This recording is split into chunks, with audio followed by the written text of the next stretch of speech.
ಬೆಳಗಾವಿಯಲ್ಲಿ ಕೃಷ್ಣ ಮೃಗಗಳ ಸಾವಿನ ಸಂಖ್ಯೆ 30ಕ್ಕೆ ಏರಿಕೆಯಾಗಿದೆ. ಕಿತ್ತೂರು ರಾಣಿ ಚೆನ್ನಮ್ಮ ಮೃಗಾಲಯದಲ್ಲಿ ಈ ಸರಣಿ ಸಾವು ಸಂಭವಿಸಿರುವುದು. ಕಳೆದ 3 ದಿನಗಳ ಅಂತರದಲ್ಲಿ 30 ಕೃಷ್ಣ ಮೃಗಗಳು ಮರಣವನ್ನ ಹೊಂದಿವೆ. ಕಿತ್ತೂರು ರಾಣಿ ಚೆನ್ನಮ್ಮ ಮೃಗಾಲಯದಲ್ಲಿ ಈ ಸರಣಿ ಸಾವು ಆಗಿರುವುದು. ಕಳೆದ 3 ದಿನಗಳ ಅಂತರದಲ್ಲಿ 30 ಕೃಷ್ಣ ಮೃಗಗಳು ಮರಣವನ್ನ ಹೊಂದಿವೆ. ಗಳಲೆ ರೋಗದಿಂದ ಈ ಕೃಷ್ಣ ಮೃಗಗಳು ಸಾವನ್ನಪ್ಪಿರುವಂತಹ ಶಂಕೆ ವ್ಯಕ್ತವಾಗ್ತಾ ಇದೆ. ಕೃಷ್ಣ ಮೃಗಗಳ ಸಾವಿನ ತನಿಖೆಯನ್ನ ತಜ್ಞ ವೈದ್ಯರು ನಡೆಸುತ್ತಿದ್ದಾರೆ. ಇನ್ನಷ್ಟು 8 ಕೃಷ್ಣ ಮೃಗಗಳ ಆರೈಕೆಯನ್ನ ಸದ್ಯ ವೈದ್ಯರ ತಂಡದಿಂದ ಮಾಡಲಾಗ್ತಾ ಇದೆ.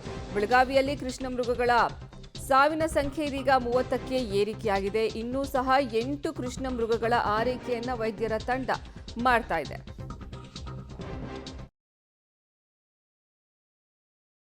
ಬೆಳಗಾವಿಯಲ್ಲಿ ಕೃಷ್ಣ ಮೃಗಗಳ ಸಾವು ಪ್ರಕರಣ. ರಾಣಿ ಚೆನ್ನಮ್ಮ ಕಿರುಮೃಗಾಲಯದಲ್ಲಿ ಸೋಂಕಿಗೆ ಬಲಿಯಾದ 30 ಕೃಷ್ಣ ಮೃಗಗಳು. ಮೃಗಾಲಯದಲ್ಲಿ ಓಡಾಡಿಕೊಂಡಿದ್ದ ಕೃಷ್ಣ ಮೃಗಗಳು ಸರಣಿ ಸಾವು ಬೆಳಗಾವಿ ಪ್ರಾಣಿ ಪ್ರಿಯರಲ್ಲಿ ಆತಂಕ ಮೂಡಿಸಿದೆ.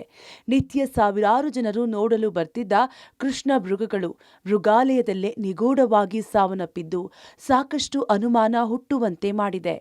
ಬೆಳಗಾವಿ ತಾಲೂಕಿನ ಭೂತರಾಮನಹಟ್ಟಿ ಗ್ರಾಮದ ಕಿತ್ತೂರು ಚೆನ್ನಮ್ಮ ಕಿರು ಮೃಗಾಲಯದಲ್ಲಿ ಈ ಘಟನೆ ನಡೆದಿದೆ. ಬೆಳಗಾವಿಯಷ್ಟೇ ಅಲ್ಲದೆ ಅಕ್ಕಪಕ್ಕದ ಜಿಲ್ಲೆ ಹಾಗೂ ನೆರೆಯ ಮಹಾರಾಷ್ಟ್ರದಿಂದಲೂ ಪ್ರವಾಸಿಗರು ಬಂದು ಇಲ್ಲಿರುವ ಪ್ರಾಣಿಗಳನ್ನ ಕಣ್ತುಂಬಿಕೊಂಡು ಹೋಗ್ತಿದ್ರು. ಆದರೆ ಇದೇ ಮೃಗಾಲಯದಲ್ಲಿ ಸೆಂಟರ್ ಆಫ್ ಅಟ್ರಾಕ್ಷನ್ ಅನ್ನೋ ರೀತಿ ಜಿಗಿಯುತ್ತಾ ಓಡಾಡಿಕೊಂಡಿದ್ದ ಕೃಷ್ಣ ಮೃಗಗಳು ನಿಗೂಢವಾಗಿ ಸಾವನ್ನಪ್ಪಿವೆ. ಮೃಗಾಲಯದಲ್ಲಿ 20 ಕೃಷ್ಣ ಮೃಗಗಳು ಸಾವನ್ನಪ್ಪಿದ್ರೆ ಇದಕ್ಕಿಂತ ಪೂರ್ವದಲ್ಲಿ ಕಳೆದ 13ರಂದು 8 ಕೃಷ್ಣ ಮೃಗಗಳು ಸಾವನ್ನಪ್ಪಿದ್ದವು. ಈವರೆಗೂ ಒಂದಲ್ಲ ಎರಡಲ್ಲ ಬರೋಬ್ಬರಿ 30 ಕೃಷ್ಣ ಮೃಗಗಳು ಸಾವನ್ನಪ್ಪಿವೆ. ಸಾಂಕ್ರಾಮಿಕ ರೋಗದಿಂದ ಕೃಷ್ಣ ಮೃಗಗಳು ಸಾವನ್ನಪ್ಪಿವೆ ಎಂದು ವೈದ್ಯರು ಶಂಕೆ ವ್ಯಕ್ತಪಡಿಸಿದ್ದಾರೆ. ನವೆಂಬರ್ 13ರಂದು 8 ಕೃಷ್ಣ ಮೃಗಗಳು ಸಾವನ್ನಪ್ಪಿವೆ. ಈ ವೇಳೆ ಸ್ಯಾಂಪಲ್ ಪಡೆದು ಲ್ಯಾಬ್ಗೆ ಕಳುಹಿಸಿದ ಬಳಿಕ ಅರಣ್ಯ ಇಲಾಖೆ ಸಿಬ್ಬಂದಿ ಹಾಗೂ ವೈದ್ಯ ನಾಗೇಶ್ ನಿರ್ಲಕ್ಷ್ಯ ತೋರಿದ್ದಾರೆ ಅನ್ನೋ ಆರೋಪ ಕೇಳಿಬಂದಿದೆ.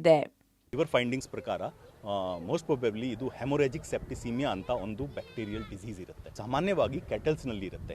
ಪ್ರಾಣಿಗಳಿಗೆ ಕಾಡು ಪ್ರಾಣಿಗಳಲ್ಲಿ ಕೂಡ ಬರುತ್ತೆ. ಅದು ಅಕ್ಯೂಟ್ ಫೇಸ್ ಏನಿದೆ ಬಹಳ ಬೇಗವಾಗಿ ಡೆತ್ ಆಗ್ಬಿಡುತ್ತೆ. ಏನಾದರೂ ನಿರ್ಲಕ್ಷ್ಯತೆ ತೋರಿಸಿದ್ರೆ ನಾವು ನೋಡ್ತೀವಿ. ಬಟ್ ಈಗ ಪ್ರಥಮ ದೃಷ್ಟ್ಯಾ ನಾವು ನೋಡಿದಾಗ it is a infectious disease. Within 24 hours death ಆಗುತ್ತೆ ಅಂತ ಆ ರೀತಿ ಲಿಟ್ರೇಚರ್ ಇದೆ.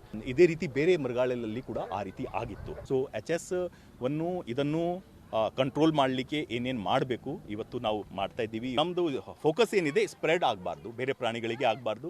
ಇರೋ ಪ್ರಾಣಿಗಳಿಗೆ ಟ್ರೀಟ್ಮೆಂಟ್ ಕೊಟ್ಟು ಸರಿ ಮಾಡಬೇಕು. ಜನರಲ್ ಆಗಿ ಏನೇನು ಪ್ರಿಕಾಷನ್ ತಗೊಳ್ಬೇಕು ನಾವು ಹೌದು.